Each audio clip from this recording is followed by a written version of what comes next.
Alors que Mike Tyson, l'ex-champion du monde poids lourd, traverse une petite ville, il décide de faire une pause dans un restaurant pour un repas. En sortant de sa voiture, un groupe de motards racistes l'aperçoit et, pensant qu'il n'a pas sa place ici, décide de provoquer une altercation. Ce qu'ils ignorent, c'est qu'ils viennent de défier l'un des boxeurs les plus redoutés de tous les temps, et qu'ils sont sur le point de recevoir une leçon dont ils se souviendront longtemps. Abonnez-vous et likez la vidéo pour découvrir comment cette histoire se déroule. La caméra balaye le parking d'un petit restaurant en ville, dominé par des motos et un groupe d'hommes bruyants. Parmi eux, une silhouette imposante se distingue. Griff, le leader du gang. Assis dehors, ils boivent et rigolent tout en proférant des commentaires désobligeants sur tous ceux qui ne font pas partie de leur groupe, terrorisant les passants qui oseraient leur défier. Tandis que Griff et ses compagnons savourent leur insolence, ils n'ont aucune idée de la tempête qui s'apprête à secouer leur petit monde. Mike Tyson fait son entrée, garé devant le restaurant dans son SUV noir. Bien qu'il soit mondialement connu, il est vêtu de manière décontractée, d'un sweat à capuche et d'un jean, cherchant simplement à rendre visite à un ami et à manger un morceau. Sans prêter attention au groupe bruyant, il se dirige vers l'entrée. En sortant de son véhicule, sa présence imposante attire l'attention des passants, mais le gang, trop plongé dans son arrogance, interprète le comportement réservé de Tyson comme de la faiblesse. Ignorant la réputation légendaire de Tyson pour sa puissance et sa rapidité, il le considère comme un simple inconnu sans méfiance, tombé dans leur territoire. La scène est prête pour un affrontement inattendu, alors que Tyson, sans se douter de ce qui se trame, s'avance vers le restaurant.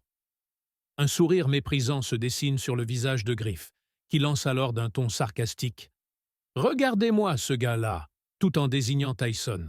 « Il se prend pour qui, à venir ici à vélo ?» Le ton moqueur de Griff est un appel évident à l'affrontement. Les membres du gang éclatent de rire, approuvant la moquerie. Leurs corps se tendent, prêts à attaquer si Tyson leur donne une raison. Mais Tyson, implacable, garde son calme, et sans même un regard pour eux, passe devant le gang, son pas assuré et serein. Leur rire s'estompe rapidement, alors que leur frustration monte devant le mépris évident de Tyson pour leur autorité. À l'instant où Tyson atteint la porte du restaurant, des regards menaçants se croisent parmi les membres du gang. Un accord silencieux se fait entre eux. Ils sont prêts à agir, sans savoir qu'ils vont bientôt regretter cette décision. Une fois à l'intérieur, Tyson reste discret en commandant un hamburger et se glisse dans une cabine près de la fenêtre, où il peut observer calmement le parking animé. De là, il voit Griff et sa bande continuer à traîner, toujours aussi bruyants, bien que perturbés par l'attitude implacable de Tyson. Ils scrutent la zone, leurs yeux se posant sur le SUV noir de Tyson, garé près de leur moto. Un éclat de malveillance brille dans les yeux de Griff. Une idée perfide commence à germer dans son esprit, promettant chaos et vengeance.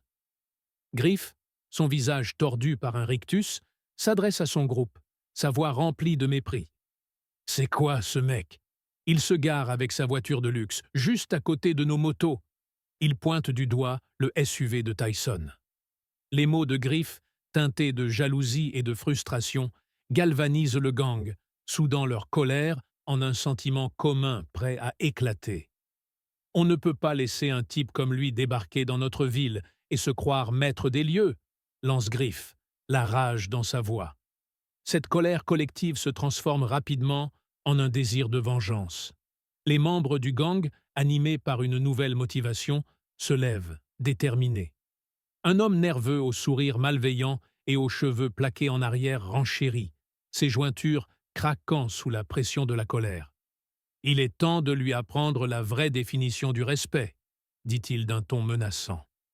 Alors qu'il se dirige vers la porte du restaurant, ces mots résonnent dans l'esprit de ses camarades, faisant écho à la violence qu'ils sont prêts à déchaîner. Un des membres du gang, surnommé « le Serpent », à cause de sa personnalité sournoise, s'avance avec un air défiant. Ses yeux sont rivés sur le dos de Tyson alors qu'il se rapproche de la table où il est assis.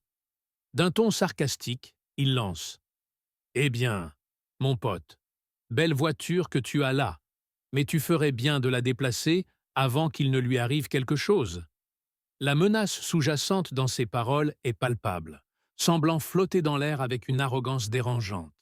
Tyson, ayant perçu la menace, tourne lentement la tête vers le serpent, son regard devenant dur et impassible. « Je suis juste là pour manger, » répond-il d'une voix calme, presque monotone. « Ne viens pas chercher d'ennui. » Ces mots, froids et mesurés, ont l'effet d'une alerte silencieuse. Ils expriment une autorité calme, mais qui ne demande aucune contestation. Le serpent, loin de se laisser décourager, se rapproche encore plus, son haleine alcoolisée envahissant l'espace. Il tente une nouvelle intimidation, son sourire moqueur sur les lèvres, alors qu'il s'incline pour être plus près de Tyson. « Des ennuis ? Tu veux parler d'ennuis ?» grogne Tyson, sa voix basse et menaçante, comme un avertissement que l'homme en face de lui ferait bien de prendre au sérieux. « Je faisais juste une suggestion amicale », réplique le serpent, son ton tout sauf amical. L'atmosphère dans le restaurant devient électrique, l'air lourd d'une tension palpable. La confrontation semble imminente, mais c'est alors qu'une voix claire et autoritaire perfore le silence. La serveuse, une jeune femme énergique, s'avance d'un pas décidé et intervient. « Hé, laisse-le tranquille », dit-elle d'une voix pleine de fermeté. « Il ne fait de mal à personne. » Le serpent, fou de rage, émet un grognement menaçant, les yeux brillants d'une fureur à peine contenue. Il s'éloigne finalement, non sans lancer un dernier regard empli de menaces vers la serveuse. « Occupe-toi de tes affaires », crachote-t-il, avant de se détourner. Après avoir terminé son repas, Tyson se lève lentement, ses gestes mesurés. Il se dirige vers la sortie, son regard fixé sur le gang qui l'attend dehors. À mesure qu'il franchit la porte, il se rapproche, leur nombre imposant un poids menaçant dans l'air. La tension est à son comble alors que le groupe se serre autour de Tyson, leur regard plein de haine et d'anticipation. L'expression de Tyson reste calme, mais son corps est prêt à réagir si nécessaire. Griff, le leader du groupe, se fait un plaisir de s'avancer, un sourire satisfait sur le visage. D'une voix pleine de sarcasme et de malice, il lance: « On pensait que tu voudrais peut-être passer un peu de temps avec nous. T'as une minute ?» Ces mots tombent comme un coup de tonnerre, perturbant le silence autour du groupe, et la menace implicite dans son ton est aussi nette qu'un éclat de lumière. Tyson ne fait qu'un seul geste. Il serre les poings et, en un éclair, se tourne brusquement. Son regard devient glacial, une lueur d'intensité pure traversant ses yeux.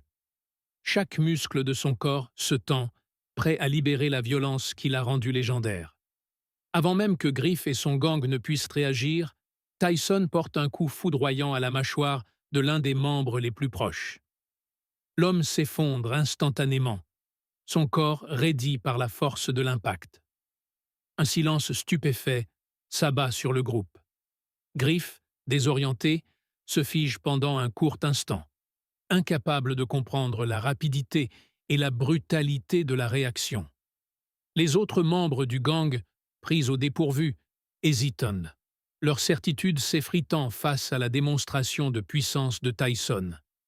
Mais leur instinct de groupe reprend le dessus, et dans un élan désespéré, ils se jettent tous sur lui, croyant qu'à plusieurs, ils pourront le maîtriser. Mais Tyson, tel un prédateur, esquive avec une agilité impressionnante. Ses mouvements sont une succession fluide de gestes maîtrisés. Il frappe un autre homme au ventre, le propulsant en arrière. Un autre tente de l'attraper par le bras, mais Tyson le fait tomber d'un coup de genou bien placé dans ses côtes. Chaque geste est précis, efficace, une danse de destruction qui laisse ses attaquants sans défense. Ils tombent un par un sous la rapidité de ses coups. Les membres du gang commencent à se replier, effrayés par la dévastation que Tyson provoque. Griff, observant la scène, comprend rapidement que la situation est hors de contrôle. Son visage se durcit et il reprend ses esprits. « On doit le faire! Ne reculez pas !» hurle-t-il, espérant que cette ultime tentative de bravade redonnera courage à son équipe. Mais Tyson n'a pas l'intention de se laisser entraîner davantage dans ce chaos. Il se tourne vers Griff, qui tente de s'approcher avec une barre de fer. Tyson, d'un calme glaçant, fait un pas en avant. D'un geste précis, il attrape la barre en plein vol et la lui arrache des mains, comme si ce n'était rien. D'un coup sec, il la jette à l'autre bout de la pièce avant de saisir Griff par le col, le soulevant sans effort du sol. « Tu voulais vraiment ça, hein ?» murmure Tyson d'une voix basse, chaque mot porteur d'une menace palpable. Sa prise est implacable. Griff suffoque sous la pression. Son regard, empli de terreur, ne trouve aucune issue. Tyson le fixe un instant, ses yeux durs comme du granit. Puis, lentement, il relâche Griff, qui tombe au sol, la gorge comprimée, haletant de peur et de honte. Les autres membres du gang, témoins de la défaite de leur chef, commencent à se retirer précipitamment. Ils n'osent plus tester la furie de Tyson. « Ne vous approchez pas !» déclare Tyson d'une voix calme mais ferme, comme si la situation ne méritait plus un mot de plus. « Vous n'êtes pas à votre place ici. Restez où vous êtes. » Griff et son gang, honteux et brisés, se redressent lentement, sans un mot. Ils savent qu'ils ont eu de la chance de s'en sortir vivants. En hâte, ils quittent le restaurant sans même jeter un dernier regard à Tyson. Le calme revient peu à peu dans le restaurant. Tyson, comme si de rien n'était, se tourne vers la serveuse et lui adresse un léger sourire, désamorçant l'atmosphère tendue. « Merci », dit-il simplement, avant de se diriger vers la sortie. Alors qu'il monte dans son SUV et démarre le moteur, il jette un dernier coup d'œil en arrière vers le restaurant. Les motards ont disparu, et la ville semble respirer à nouveau. Tyson disparaît dans les rues, laissant derrière lui un gang qui, ce jour-là, a reçu une leçon qu'ils n'oublieront jamais.